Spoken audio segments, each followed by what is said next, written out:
I first became aware of the consequences of circumcision and what it all meant at the age of 17.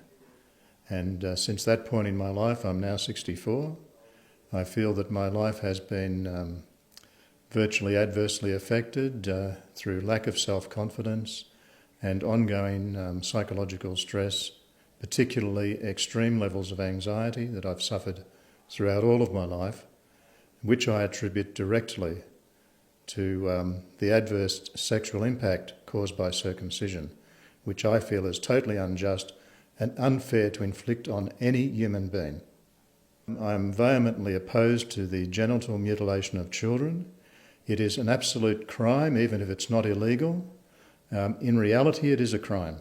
It is child sexual abuse of the most sadistic form because it involves cutting off of erogenous tissue from the penis.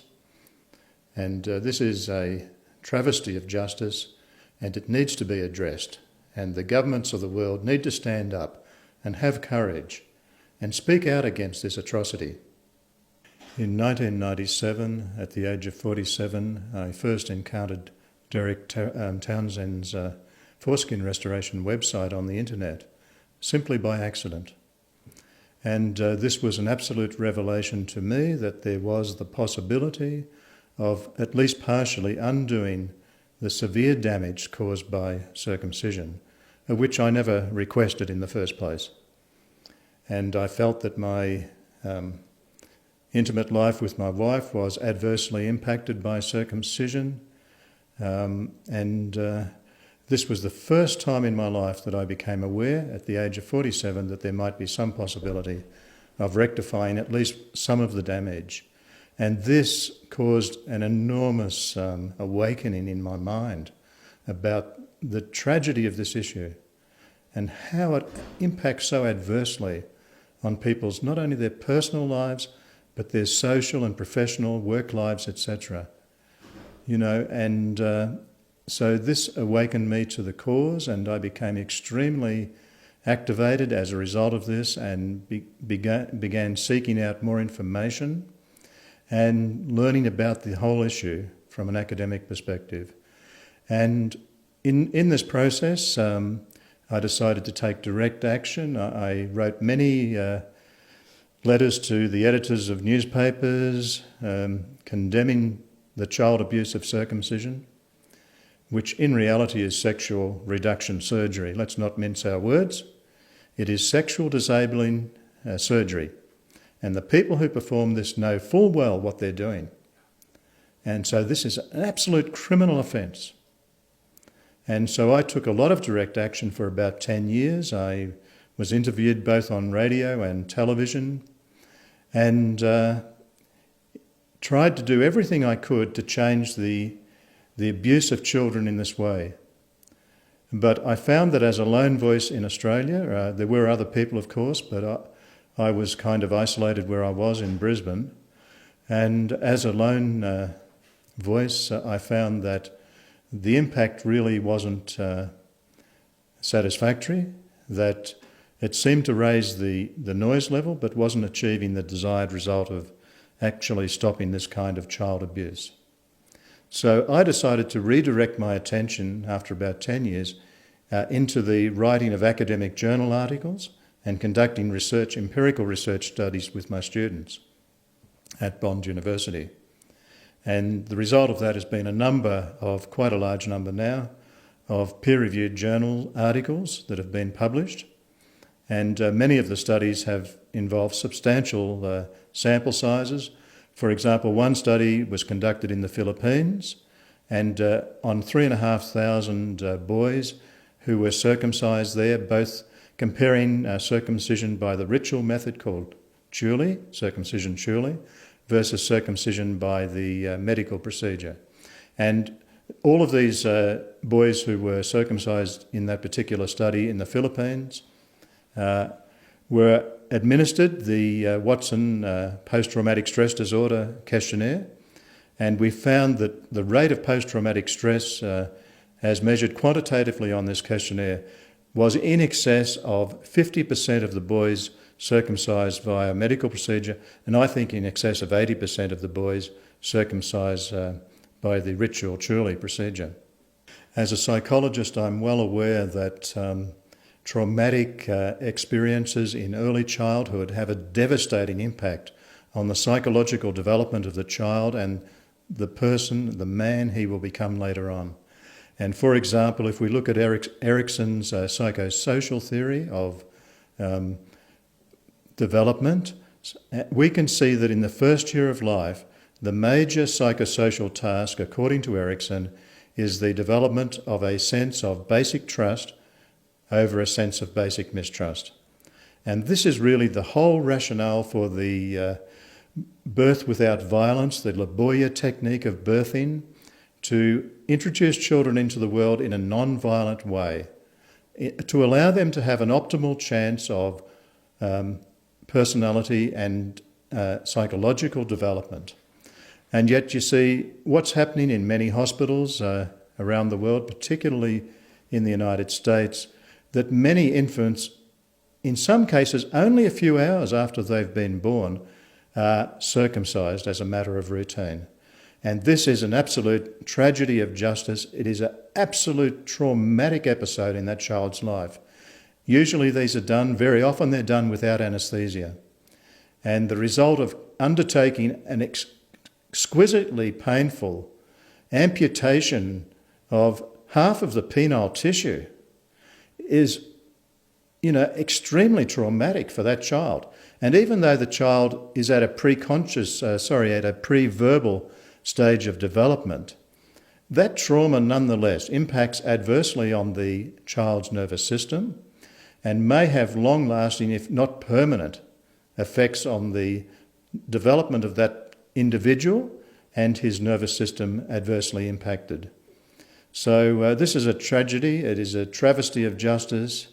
The traumatic experience often has impacts on the individual even as an adult, and in ways that cannot be enumerated because it is at a pre-verbal stage of development that this trauma occurs.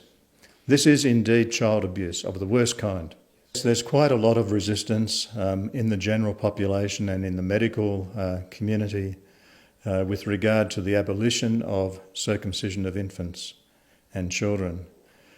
The resistance comes about primarily, I think, for a number of reasons. The first is that most of the men who are undertaking circumcisions, most of the doctors, medical doctors who are males at least, who are undertaking circumcisions of children, indeed are circumcised men themselves. The result of this is that in order to deal with their own tragedy, their own trauma, many of these men would appear from a psychological perspective to be in what we call denial. And this is one of the major Freudian defence mechanisms. Denial on the one hand, denying that there's any damage caused by circumcision, denying that the child is experiencing pain, and so therefore it's, despite the child screaming its head off during the procedure, the doctor doesn't even see it, does not hear it, because he is in active denial. So denial and rationalisation, rationalising that there are so-called medical benefits, when in reality there are very few indeed, if any. Are there other factors involved that maintain the continuance of infant circumcision? Yes, indeed, that medical practitioners have a very profound conflict of interest because, let's face it, they're making money out of it. So it's very hard for many of these doctors to turn down easy money. So, if you do an average number of circumcisions in a year, it's quite feasible that a doctor may have the money to buy a new Mercedes car simply as a result of having undertaken circumcisions throughout the year. And this could be on top of his other medical duties. So this is quite a nice little income spinner for many doctors who are performing it. And so therefore you can see that they have a profound conflict of interest. The enforced circumcision of infants who are absolutely non-consenting and they are defenceless, they cannot fight back, is indeed medical fraud. There are no medical benefits to the routine neonatal circumcision, none whatsoever. And despite certain pro-circumcision activists many of whom have a definite conflict of interest because they're actually earning money out of conducting these abusive procedures. Despite this kind of abuse and despite their allegations that there are so-called medical benefits, the reality is there are no medical benefits to neonatal circumcision. There are certain individuals who are promoting circumcision in a really obsessive manner, and these people seem to be quite irrational in their comments. And I would have to say that in some cases at least, some of these people would appear to have a circumfetishist approach, that they themselves indeed may have some kind of serious psychopathology, that they cannot remove themselves from promoting this topic. And I think some of these are seriously psychologically deranged people. Those who use the medical profession and those who use their religious backgrounds to promote circumcision, some of those may indeed be well-intended individuals who are simply misguided. On the other hand, one would have to admit that from a psychological analysis point of view, there must indeed be a subgroup, perhaps a small subgroup, but nonetheless a subgroup of seriously psychologically disturbed individuals who may indeed be paedophiles, hiding behind the mask of, in the first instance, a medical degree, or secondly, the cloak of their religious mantra. I've felt very, very strongly the need to try and protect these innocent children who are, after all, defenceless. And no one asked to be circumcised, and yet they have to cope with the adverse psychological and adverse sexual effects throughout the rest of their lives and can never leave them. And this is a travesty. It is a total injustice and a inhumanity to inflict this on any unconsenting, defenceless child. And so, feeling very strongly about this, I've tried to stand up for child rights. I've tried to speak out against this abuse of children. And so therefore, from a personal perspective, I feel that this is very important work, that someone has to tell the truth.